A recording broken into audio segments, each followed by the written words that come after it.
ত্রিপুরা সরকারের অধীনে কর্মরত কর্মচারীদের জন্য গুড নিউজ নিয়ে এসেছে মাননীয় মুখ্যমন্ত্রী ডক্টর মানিক শাহ। ওনার কথোপকথন, ওনার বক্তব্য অনুযায়ী ডিএর যে ব্যবধান বা ডিএর যে ফারাক আছে, মাঝখানে ডিফারেন্স আছে, সেটা কমিয়ে আনার চেষ্টা করছে সরকার এবং যথাসম্ভব খুব শীঘ্রই সেটাকে শূন্যতে আনার পরিকল্পনা সরকারের আছে। ডিএর ফারাক গুজবে।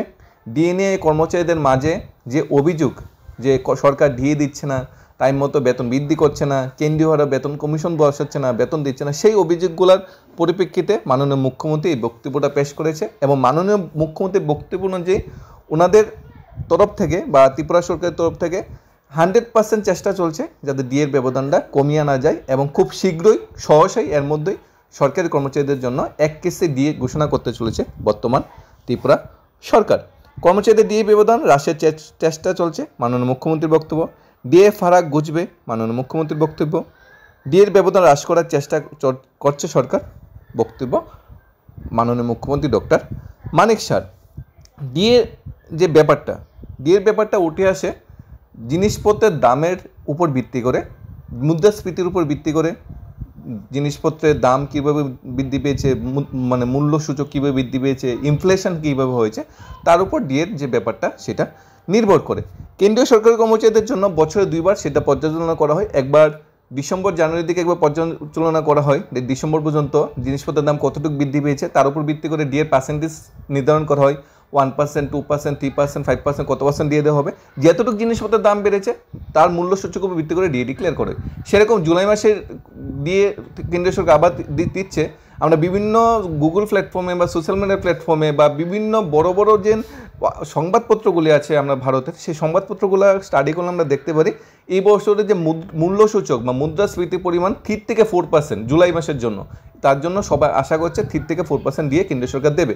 সবাই আগে থেকে বুঝে যাচ্ছে। কেন বুঝে যাচ্ছে? কারণ কেন্দ্রীয় সরকার ডিএটা ঘোষণা করে ইনফ্লেশনের ভিত্তি করে, ইনফ্লেশন যতটুকু হয়েছে তার উপর ভিত্তি করে দিয়ে দেবে, জিনিসপত্রের দাম যতটুকু বেড়েছে তার উপর ভিত্তি করে দিয়ে দেবে, তার উপর ভিত্তি করে মহাঙ্গ ভাতা দেবে। সবাই সেটা বুঝতে পারছে।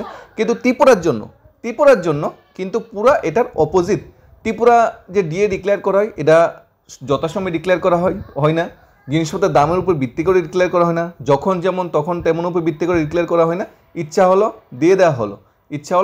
2022-এর যখন বিধানসভা নির্বাচন ছিল 23-এ, তখন 22শে ডিসেম্বরে হঠাৎ করে 12% দিয়ে দেওয়া হয়েছে। তখন কি জিনিসপত্রের মুদ্রাস্ফীতি বা ইনফ্লেশন দেখা হয়েছে? দেখা হয়নি। নির্বাচন এসেছে, দিতে হবে, দিয়ে দেওয়া হয়েছে। 2017-18 সালে গভর্নমেন্ট প্রতিষ্ঠিত হওয়ার পর প্রথম 3% দিয়ে দেওয়া হয়েছিল 2021-এ। এর আগে কি জিনিসপত্রের দাম বাড়েনি? বেড়েছে তো। ডিএ কি দিয়ে দেওয়া হয়েছে? দেয়নি তো। অর্থাৎ ডিএর যে মেইন এজেন্ডা বা মেইন যে ডেফিনেশন সেটা হলো জিনিসপত্রের দামের তত্ত্বমে ইনফ্লেশনের ভিত্তি করে ডিএ ডিক্লেয়ার করা দরকার। কিন্তু ত্রিপুরার ক্ষেত্রে সেটা উঠছে ঠিক তার বিপরীত।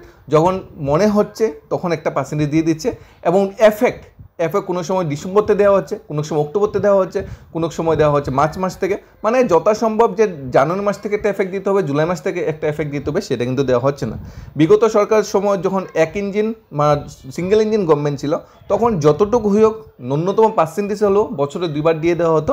জিনিসপত্রের দামের উপর ভিত্তি করে হয়তো যথাসম্ভব সিঙ্গেল ইঞ্জিন বলে পুরোপুরি দেওয়াটা সম্ভব হতো না, কিন্তু দেওয়া হতো বছরে 2 বার। কিন্তু বর্তমান সময়ে সেই যে একটা মানে উৎসব ছিল ডিএ ডিক্লেয়ার করা হবে বছর 2 বার, সেটা কিন্তু আর বর্তমানে নেই। বর্তমানে সরকারের ইচ্ছার উপর সমস্ত কিছু নির্ভর করছে। তবে মাননীয় মুখ্যমন্ত্রী যথেষ্ট পজিটিভ। ওনার বক্তব্য অনুযায়ী উনি যে সরকারে বসেছে বা মুখ্যমন্ত্রীর চেয়ারে যে উনি বসেছে 29 মাস হয়েছে, 29 মাসে উনি 29% দিয়ে দিয়েছে। অর্থাৎ প্রতি মাসে হিসাবে 1% করে উনি দিয়ে দিচ্ছে। এই হিসাবে ওনার সরকার বা উনি সরকার প্রতিষ্ঠিত করছে।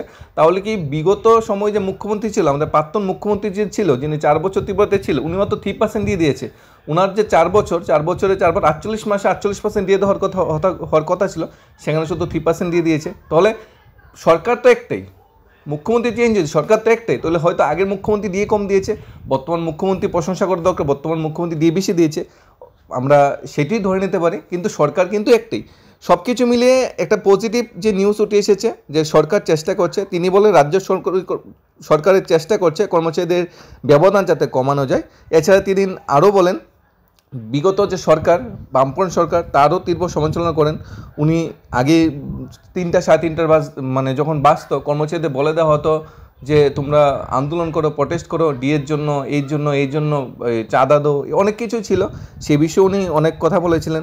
এবং পার্টি অফিস থেকে চাকরি বিলি করা হতো, তখন মুখ্যমন্ত্রী মানিক সরকার পার্টি অফিস থেকে চাকরি বিলি করতো, মেধা যোগ্যতা ভিত্তিতে চাকরি দিত না, স্বচ্ছ নিয়োগ প্রক্রিয়া ভিত্তিতে চাকরি দিত না, যার জন্য 10,323 চাকরিও চলে যায়, সেটাও তিনি তুলে ধরেন। এবং উনি 10,300 শিক্ষকের মামলাটা ইতিহাস সেটা তুলে ধরেন। 19,000 চাকরি উনি মানে মুখ্যমন্ত্রী হওয়ার পর প্রতিষ্ঠিত, মানে গত 6 বছরে, মানে 7 বছরে সমস্ত কিছু মিলে বিজেপি সরকার 19,000 চাকরি দিয়েছে, সেটাও উনি তুলে দিলেন, যদিও 50,000 চাকরি প্রতি বছরে দেওয়ার কথা ছিল।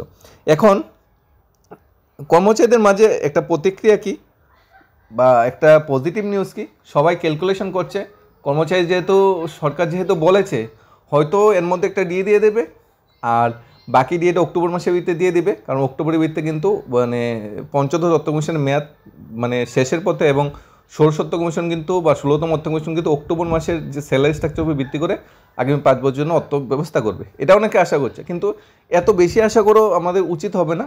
আমরা যতটুকু বুঝতে পারছি যে নেক্সট যেটা দিয়ে দেওয়া হবে অক্টোবরই দিয়ে দেওয়া হবে, এবং আমরা আরও বেশি যেটা আশা করছি যে 22% দিয়ে প্লাস জুলাইয়ের 3% যদি 25% দিয়ে যে ব্যবধান সেটা মিটিয়ে দেবে, এটাও আমরা একটু বেশি আশা করছি।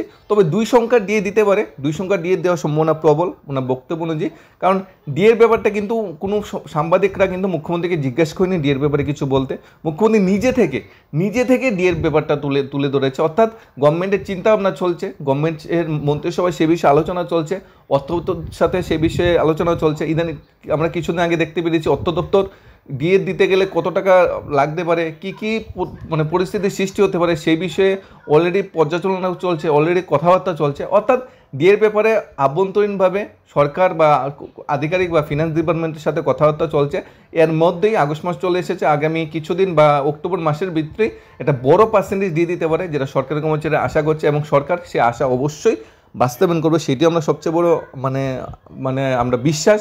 তবে ডিএ দেওয়ার সাথে সাথে যদি অন্যান্য কর্মচারী যারা আছে, যারা ডিএর বেনিফিটটা বেশি পাচ্ছে না, যেমন অনিয়মিত চুক্তিবদ্ধ ভিস্ট কর্মচারী যারা ডিএর বেনিফিটটা এত পরিমাণ পাচ্ছে না, তাদের যদি একটা ব্যবস্থা করা হতো, রেগুলেশন করা হোক, সমাজে সমবেতন দেওয়া হোক, যেইভাবেই হোক, প্রতিশ্রুতি তো দিয়েছিল সরকার, সেইভাবে যদি একটা ব্যবস্থা করতো তাহলে আরেকটু বেটার হতো। আমরা আশা করছি, মুখ্যমন্ত্রীর বক্তব্যের উপর বিশ্বাস রাখছি যে সিঙ্গেল ডিজিট নয়, এবার ডাবল ডিজিট দিয়ে দেবে।